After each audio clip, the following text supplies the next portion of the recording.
we have to admit that some of the harmony ideas, especially about the model suit, were inspired by the framework, the modeling framework of TFL and the work that you do there. That's why we said there is no need to reinvent the wheel. We just have the adapters, but we focused a lot on other types of models that are quite needed, like whatever is related to human behavior, to citizens.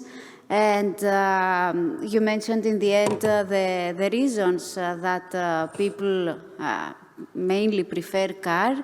But unfortunately, all these behavioral aspects, demand aspects, are a little bit underrepresented in our planning tools.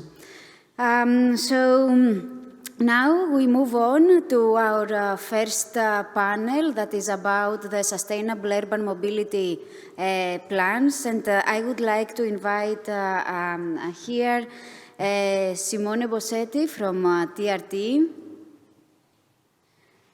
Ivo Cré, the director of Polis, Jordi Casas, and Susanne Böhler.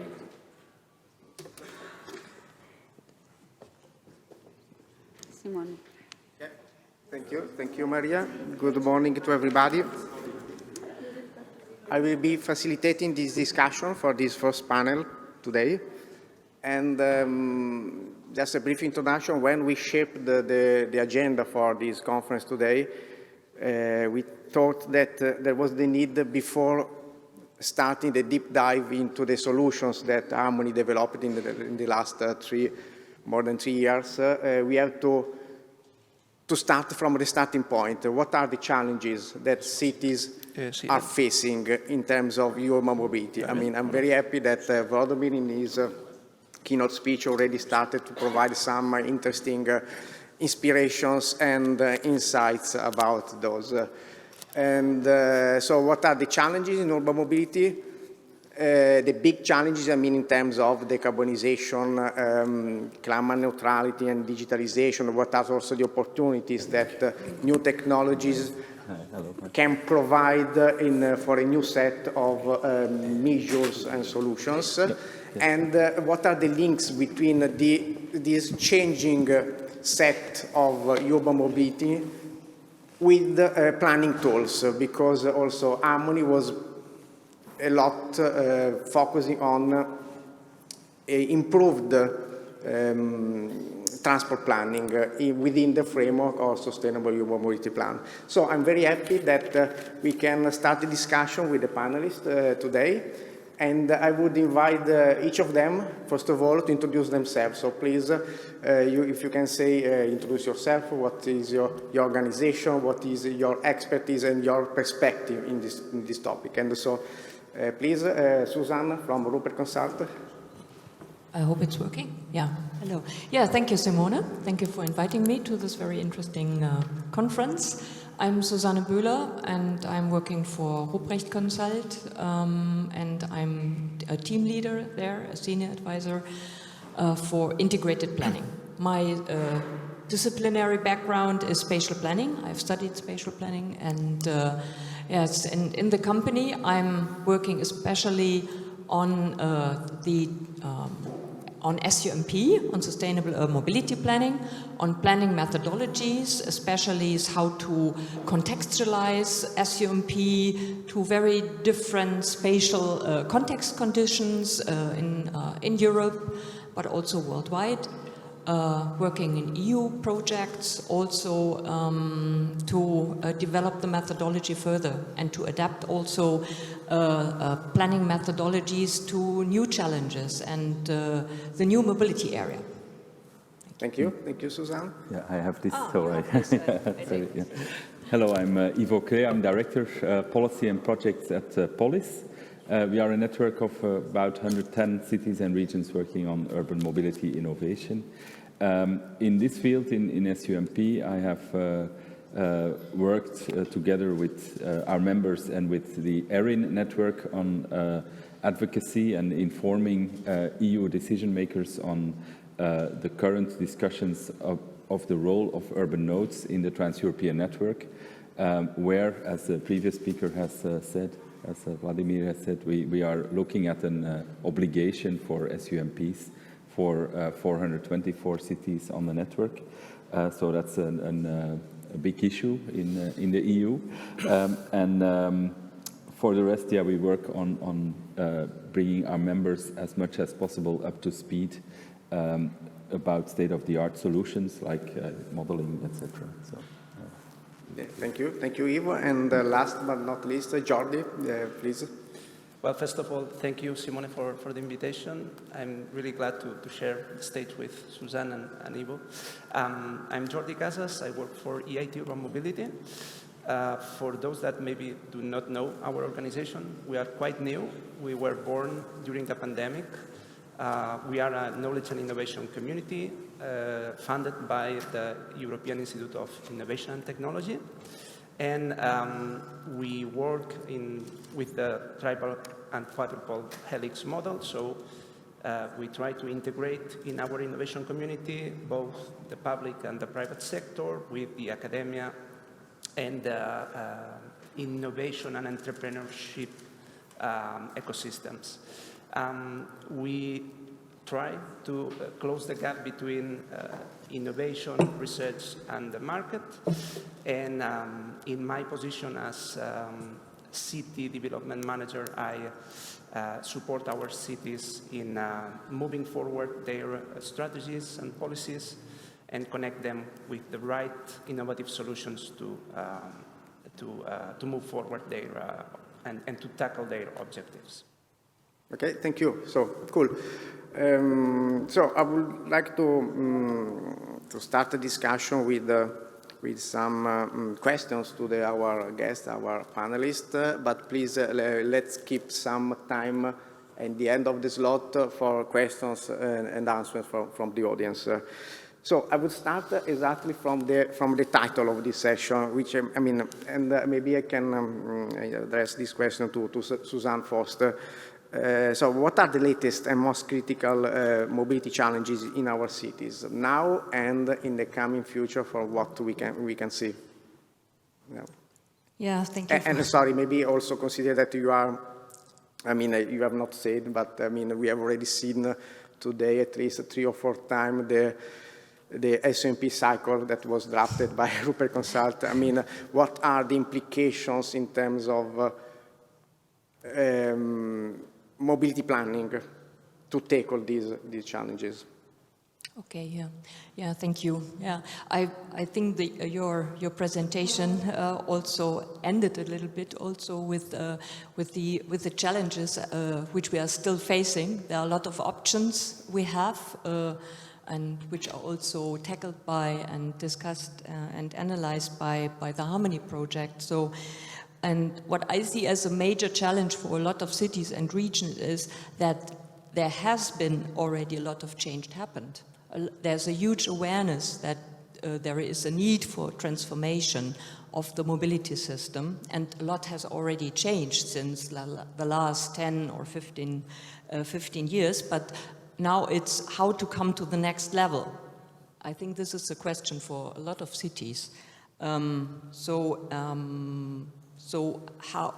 cities are already changed, infrastructure policies are more livable and user-friendly, but what comes next? So, and what we have seen in the pandemic, for example, or after the pandemic, for example, was that there is an increase in motorization. So at least in my hometown and also in German cities, there is an increase in motorization.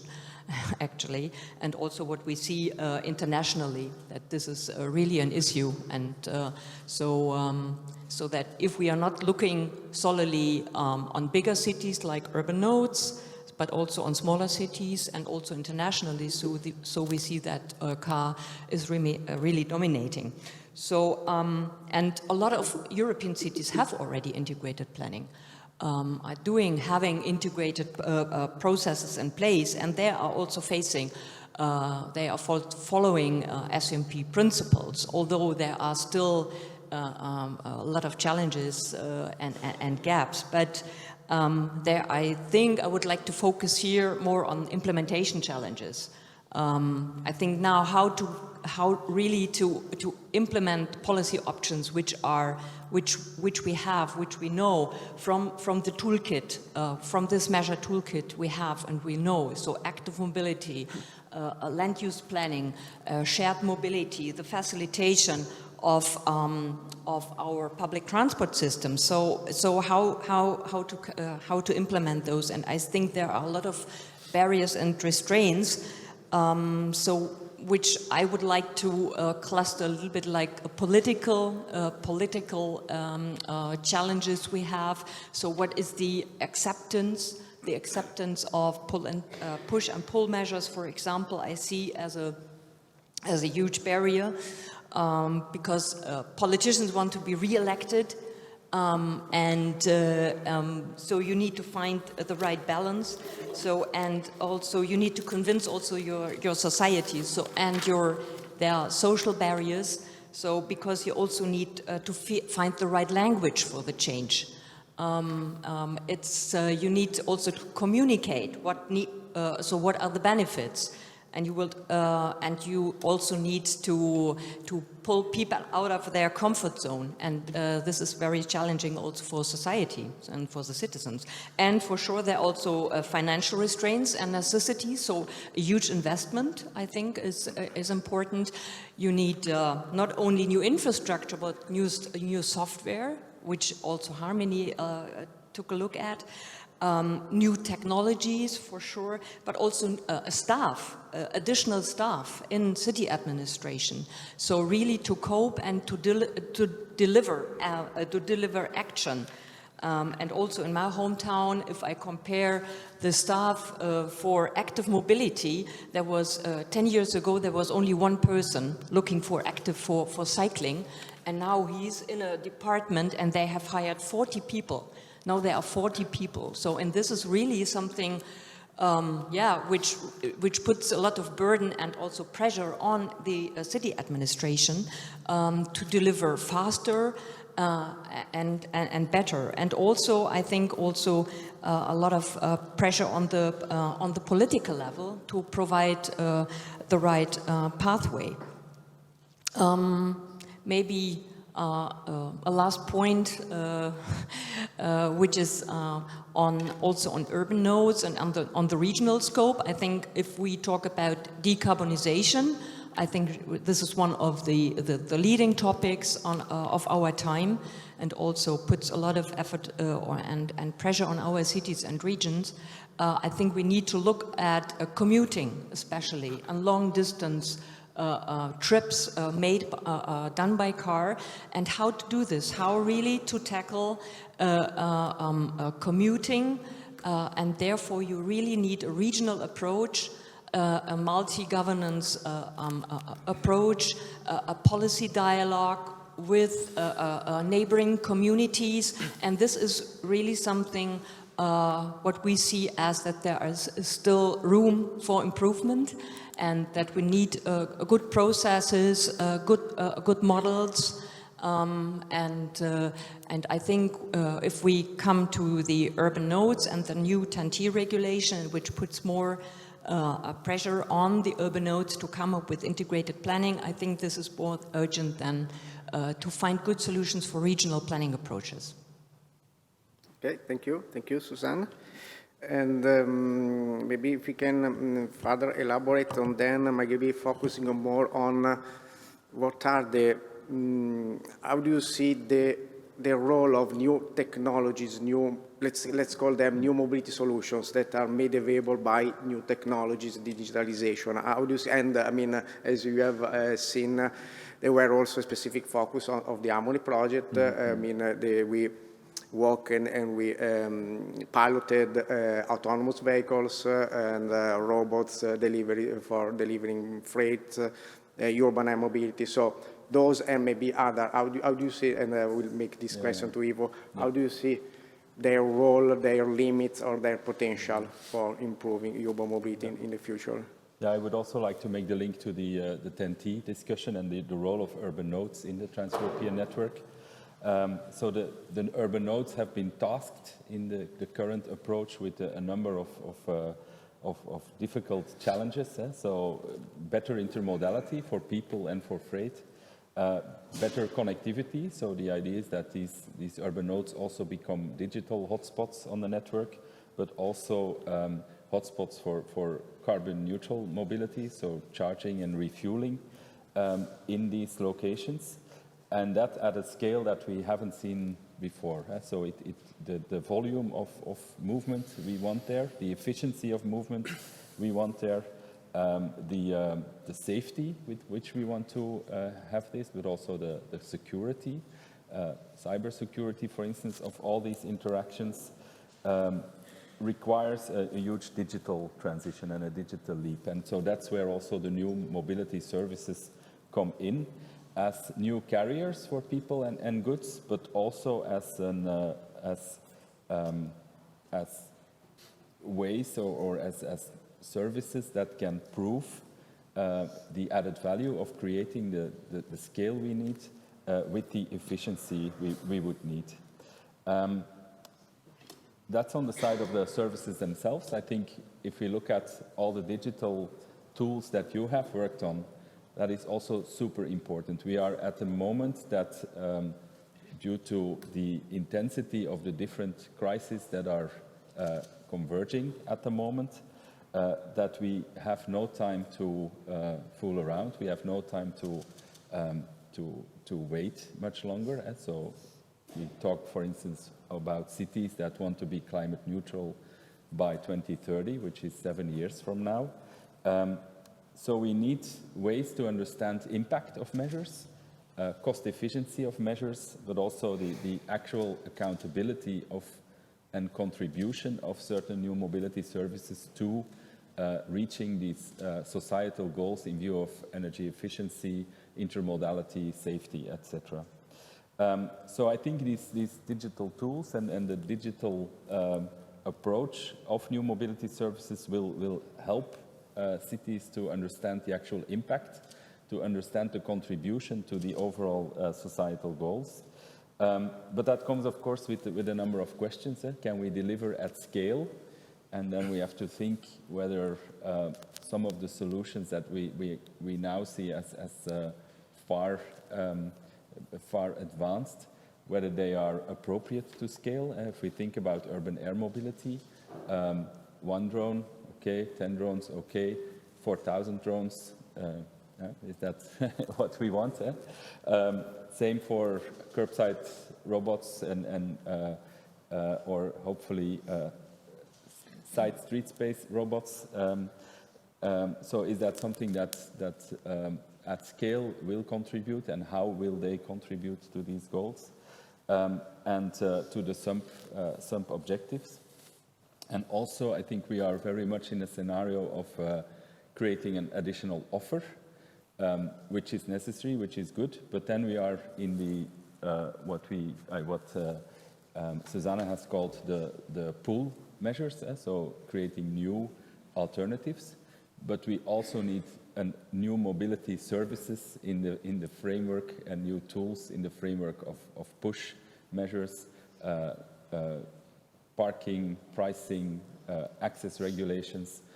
Also there is a huge market for innovation, for better management on the demand side of mobility. So I think these two elements I would like to highlight, the challenge of scale, and the challenge of balancing an offer also with a better management and regulation of available services. And the final comment, something we work a lot on in our network, is managing the fear of missing out of cities. So they are approached by a lot of new ideas, a lot of new service providers. So where do you choose? How do you manage? How do you prioritize? That's something that's also very, very critical. And I think then this idea of accountability and impact are very important in that regard. So how do these services contribute to societal goals of, in this case, SUMP goals? Leave it at that. Okay, thank you, Ivo. And to elaborate in this, that was really interesting, and the point about that we have challenges to tackle, and we have a set of potentially disruptive new technologies, new solutions, but those in turn can create new challenges. I mean, is that the desirable future we want to see in our cities? And so we need tools, we need methodologies to evaluate and to assess the impacts of those kind of measures. And also coming back to planning, and that would be my question to Jordi, what would be the way to embed, include these new technologies into planning instruments?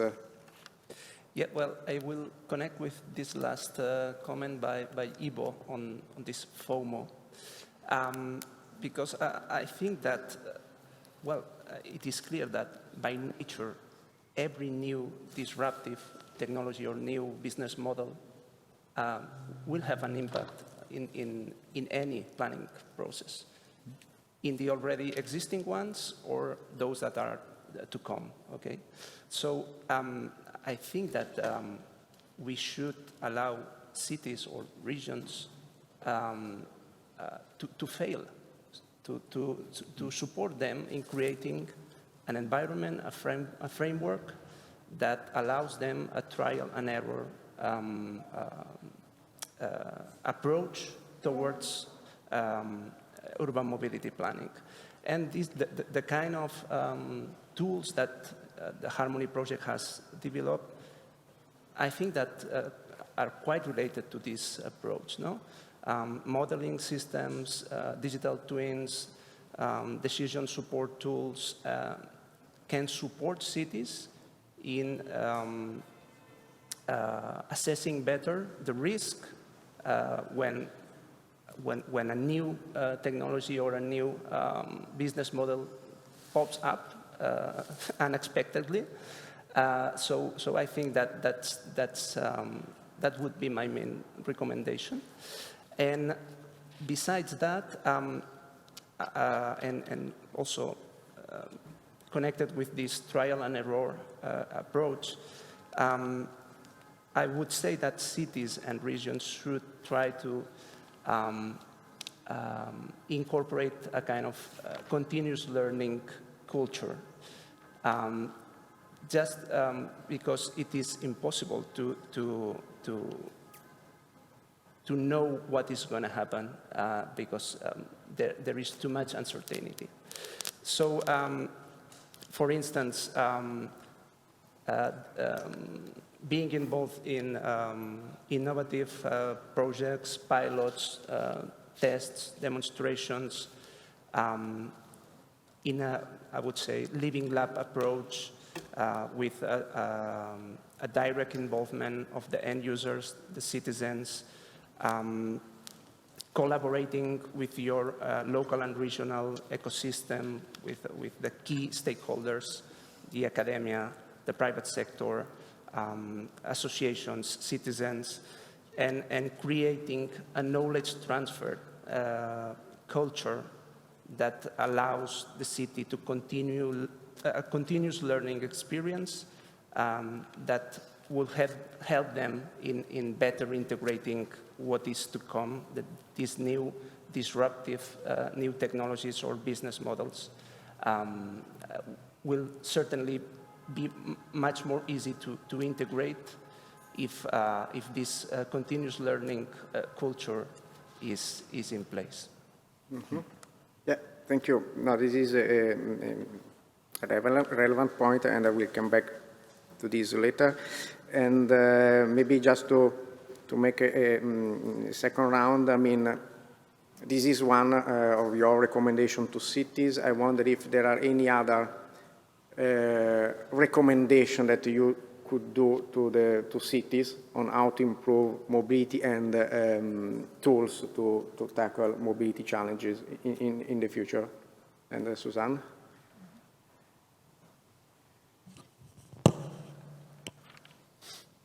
And I mean, you started exactly from this. I mean, you already highlighted the elements, but I wonder if there are any other elements to help cities, and there are a few of them also in this room, how to make things differently from what they have been doing in the business as usual way of doing.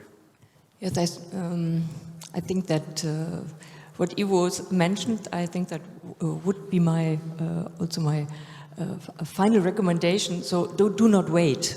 Do not wait.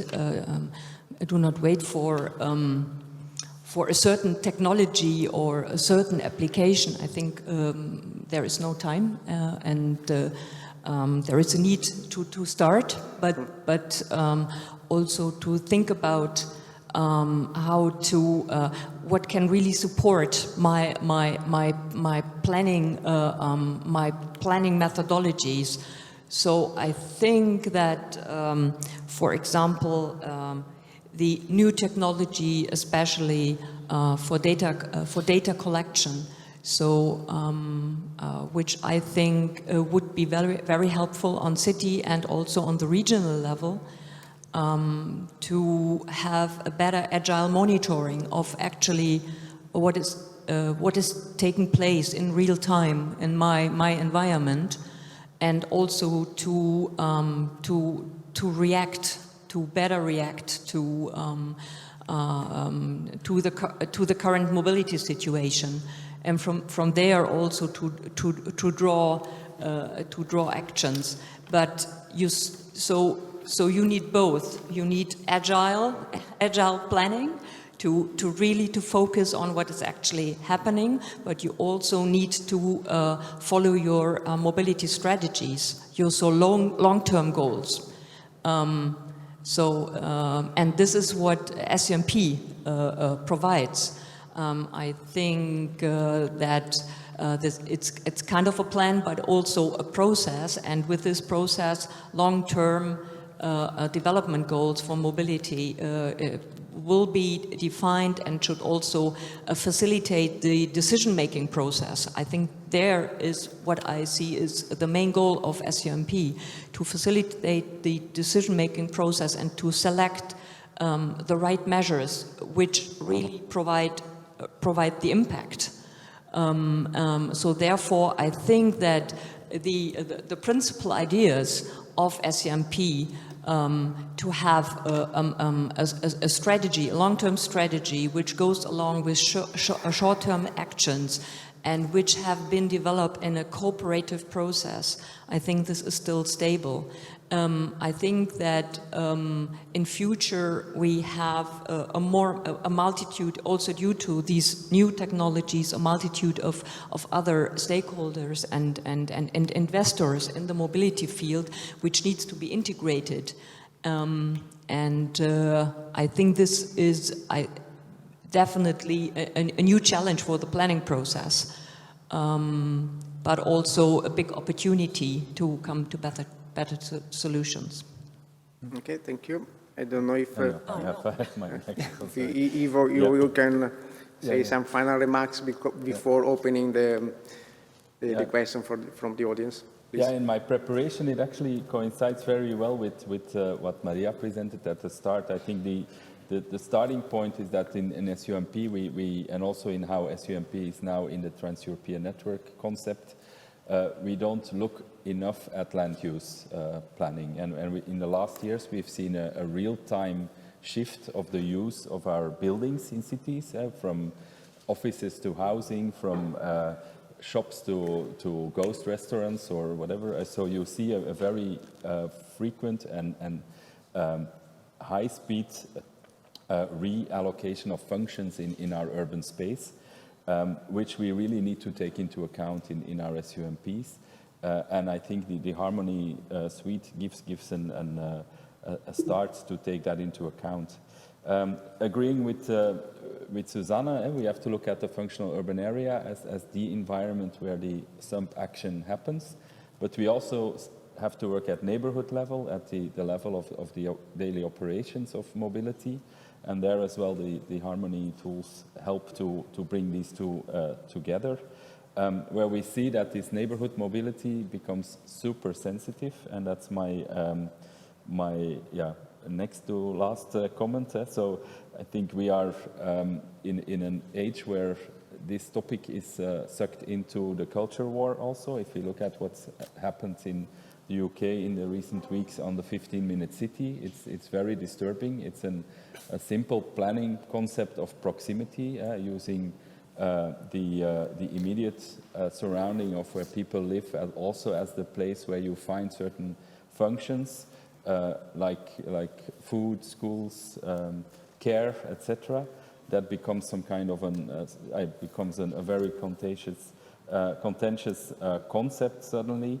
So if we can bring if we can keep a discussion real by bringing in data, by bringing data visualization tools, by having some kind of modeling tools that help to bring discussions, to feed discussions in an objective way, we can also return to an SUMP process that avoids that we are fighting every day of the planning period, or that the plan is happening or is implemented, because that's the purpose of the plan also, that you bring a certain balance in the discussions, and you avoid that we need heavily emotional political discussions on a daily basis about mobility. And I think that's one of the big challenges in a time where we are basically seeing that a lot of people are in politics or in activism to have daily fights. So I think that's something where also an objectified science and knowledge-based planning process can help. We are facing a big change with this move to the obligation of SUMPs.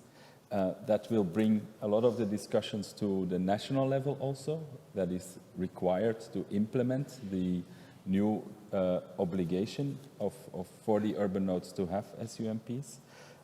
So also from our community, we really need to make sure that we keep a discussion also at the European level, and that we don't only that we don't have 28, 27 SUMP practices in Europe, but that we maintain a European approach. That's what my final comment. Okay, thank you. So, any questions from the audience, please? You don't have recommendations? Yeah, well, Simone, maybe I can. Yeah, just please. In the meantime, you can if there are no provide your final remarks. No, while preparing my notes for the roundtable, I thought, okay, what would be my recommendation to a city, region, metropolitan area that is about to start a planning process? And I would say that very simple advice: don't work alone. There are lots of incredible innovators out there that can help you. Try to engage with the right stakeholders. Look for the right alliances in every case. There is an ecosystem out there that can help you in that. Second, do not get obsessed trying to catch up with everything. It's almost impossible to catch up with the pace of innovation. There are too many things going on, and it's difficult to be up to date on everything. So rely on your partners. Look for the right advisors, the right partners, and that would help you in moving forward. And then learn from others.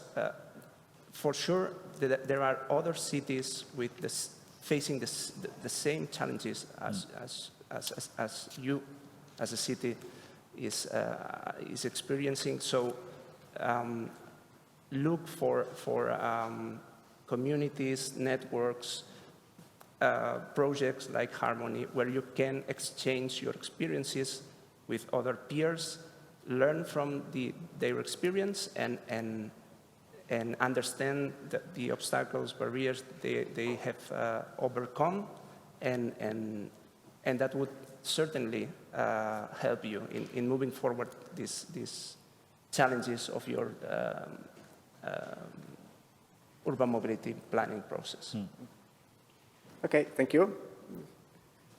So there was a question over there. Could you please introduce yourself first and tell us to whom you are going to ask something? Well, my name is Benoit, and I work on different topics around mobility and energy. And I'm happy to hear the thoughts of the three on the next question.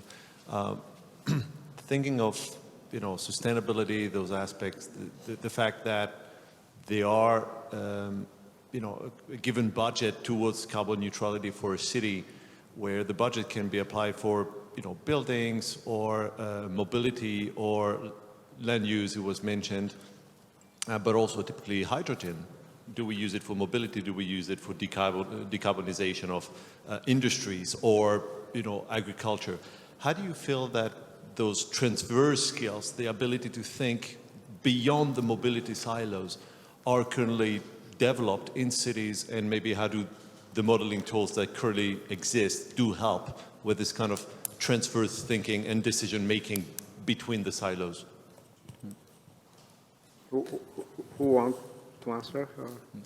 I can try. It's a complex question, of course, but I think we have to be very careful that as a transport sector we are not putting ourselves in a disadvantaged position at this moment compared to other sectors where the return on investment is much clearer, where the business models are much more defined, and where also if you look at how European financing works and how allocation of investment money works, where it's much easier to invest in building stock, in energy systems, than in mobility systems, who, let us be honest, for the past 7,000 years have been the source of public fund. Have been the object of public funding, who have always been funded by the public sector to maintain cities as vibrant economic centers. So there's really an issue at the moment with proving that we can contribute as a sector to decarbonization in a time path that is similar to the other sectors, with also a good business case. And I think if we look at we need models to prove that we can be accountable for our contribution to the decarbonization pathway of cities. So is that an answer does that help or not? Yeah. Thanks. Yeah, thank you. I'm sorry, but I believe we have to move to the next session. So I would really thank our panelists for their contribution. Please feel free to reach out them during the breaks if you have any other question to them. Thank you. Thank you.